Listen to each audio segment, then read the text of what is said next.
સુરતના પૂર્વ કોર્પોરેટર અને આપ પ્રદેશ મંત્રીનું રાજીનામું સામે આવી રહ્યું છે। જ્યાં મહત્વના સમાચાર પર નજર કરીએ કે જ્યાં આપ નેતા દિનેશ કાછડિયાએ આપમાંથી રાજીનામું આપી દીધું છે અને રાજીનામું આપતા જ આમ આદમી પાર્ટીમાં ભંગાણ જોવા મળી રહ્યું છે કે જ્યાં અગાઉ કોંગ્રેસ છોડી આપમાં જોડાયા હતા દિનેશ કાછડિયાને હવે ફરીથી તેઓ સુરતના પૂર્વ કોર્પોરેટર પણ રહી ચૂક્યા છે, પરંતુ આપ પ્રદેશ મંત્રીનું તેમનું પદ હતું અને હવે તેઓએ રાજીનામું આપી દીધું છે। વધુ વિગતો સાથે દિનેશ કાછડિયા પણ આપણી સાથે જોડાઈ ચૂક્યા છે। આપ નેતા દિનેશભાઈ, ન્યૂઝ કેપિટલમાં આપનું સ્વાગત છે।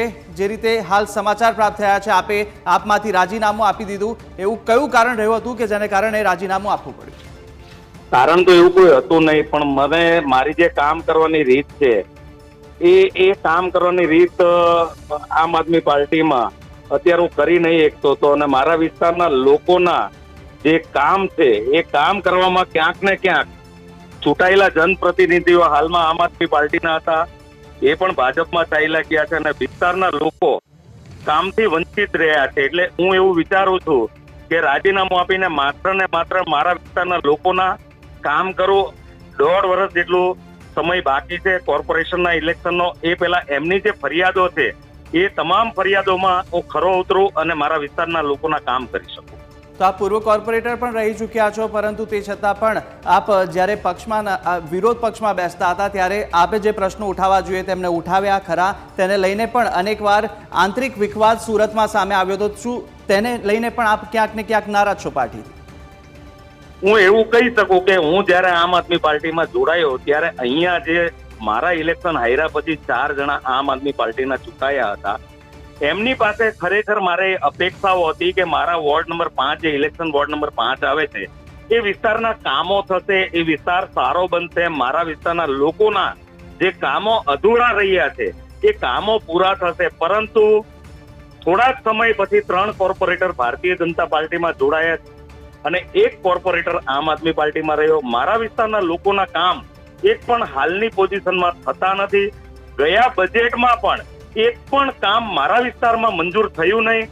ઘણી નારાજગીઓ છે। મારા વિસ્તારના મતદારો એવું વિચારી રહ્યા હતા કે દિનેશભાઈ આમ આદમી પાર્ટીમાં ગયા છે, આમ આદમી પાર્ટીના કોર્પોરેટરો છે તો આપણા વિસ્તારના કામ થશે, પરંતુ એક પણ કામ મારા વિસ્તારનું થયું નથી। આ તમામ નારાજગીઓ સાથે આજે મેં રાજીનામું આપ્યું છે। તો દિનેશભાઈ, કારણો મહત્વ જાણવા માંગીશું। હજી પણ જે કારણો છે, કામ નથી થયા આપ કહી રહ્યા છો, પરંતુ શું આપને જે ઉપલે આપણા જે નેતાઓ છે, જે દેશના નેતાઓ છે, જે રાષ્ટ્રીય નેતાઓ છે, તે પણ આપને સપોર્ટ નથી કરતા?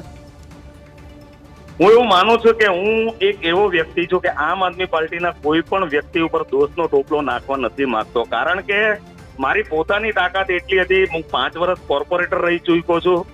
મારે તો આ લોકોનો સાથ સહકાર જોતો હતો મારા વિસ્તારના કામ માટે।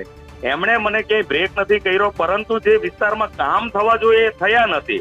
ક્યાંક ને ક્યાંક હવે 1.5 વર્ષ બાકી છે, એક પણ કામ થાય એવું દેખાતું નથી, કારણ કે જે કોર્પોરેટરો ભારતીય જનતા પાર્ટીમાં ગયા છે એમનામાં તો કામ કરવાની તાકાત જ નથી, ક્યારેય કોઈ વસ્તુની રજૂઆત નથી કરતા। આમ આદમી પાર્ટી વિપક્ષ નેતા પણ હોય, એમણે પણ અત્યારે માનો કે એ મારા વિસ્તારનું ધ્યાન આપવાનું હોય, ક્યાંક ને ક્યાંક કાચું કપાયું છે।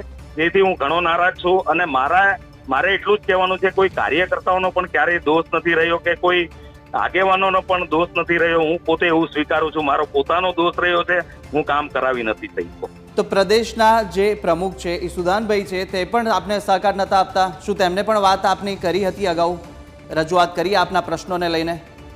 સુરતમાં ઈસુદાનભાઈ જ્યારે આવે છે ત્યારે અમે એમને રજૂઆત કરતા હોઈએ છીએ। અહીંયા અમારા મુખ્ય 2 વ્યક્તિઓ છે। ગોપાલભાઈ ઇટાલિયા પણ સુરતમાં રહે છે, મનોજભાઈ સોરઠિયા જે સંગઠન મંત્રી છે એવો પણ સુરતમાં રહે છે। આમ ગણો તો આમ આદમી પાર્ટીના કાઉન્સિલરો વધારેમાં વધારે સુરતમાં છે, પરંતુ મેં આપને કીધું એમ જે અપેક્ષા મને હતી એ અપેક્ષામાં હું ખરો ઉતરી શક્યો નથી। મારા વિસ્તારના કામો થયા નથી, કોઈએ ધ્યાન આપ્યું નથી અને એટલા માટે ખાસ મેં રાજીનામું આપ્યું છે। અચ્છા દિનેશભાઈ, હવે આગળની આપની રણનીતિ કેવી રહેશે? આગળ કઈ રીતે આપ લોકોની સેવા માટે આપ જશો કે પછી આપનો આગળનો પડાવ શું હશે? મારો આગળનો પડાવ એક જ છે કે મને સારું સ્ટેન્ડ મળશે, મારા વિસ્તારના લોકોના કામ કઈ રીતે થશે એ મને સૌથી મોટી ચિંતા છે। હું અત્યારે એક ફ્રીડમ તરીકે, એક સિંગલ વ્યક્તિ તરીકે મારા વિસ્તારના લોકોના કામ કરવા માંગુ છું। મારા વિસ્તારના લોકોને પણ મેં જાણકારી આપી દીધી છે કે હવે હું પાર્ટીમાંથી આઝાદ થઈ રહ્યો છું, કંઈ બી કામ હોય તો હું ગમે તેવી રજૂઆત એકલો પણ કરી શકું છું તમારી સાથે રહીને. એટલે હું પહેલી પ્રાયોરિટી મારા વિસ્તારના કામની રાખી. એક પક્ષમાંથી બીજા પક્ષમાં જવાની ઈચ્છા ખરી કે પછી આપ કઈ રીતે કામ કરશો આગામી સમયની અંદર જ્યારે કોર્પોરેશનની ચૂંટણી પણ આવી રહી છે ત્યારે કઈ રીતે આપની કામગીરી રહેશે? હું એવું વિચારું છું, લોકો કોઈ પક્ષમાં નથી હોતા તો પણ અમુક લોકો કામ કરી શકે છે. હું પણ અત્યારે એ રીતે કામ કરી શકું છું. હું એવું વિચારું છું, અત્યારે કોઈ પણ બેનર વગર મારા વિસ્તારના લોકોના હું કામ કરવા ઈચ્છું છું. એક ફ્રીડમ, એક અપક્ષ કઈ રીતે કામ કરતો હોય વ્યક્તિ, એ રીતે હું મારા વિસ્તારના લોકોના કામ કરીશ. સ્પષ્ટ થઈ રહ્યું છે કે આપ અપક્ષ તરીકે ઉમેદવારી નોંધાવો આવતી સમયે જ્યારે કોર્પોરેશનની ચૂંટણી આવે ત્યારે? મેં આપને એવું કીધું કે હું અત્યારે અપક્ષ તરીકે કામ કરીશ.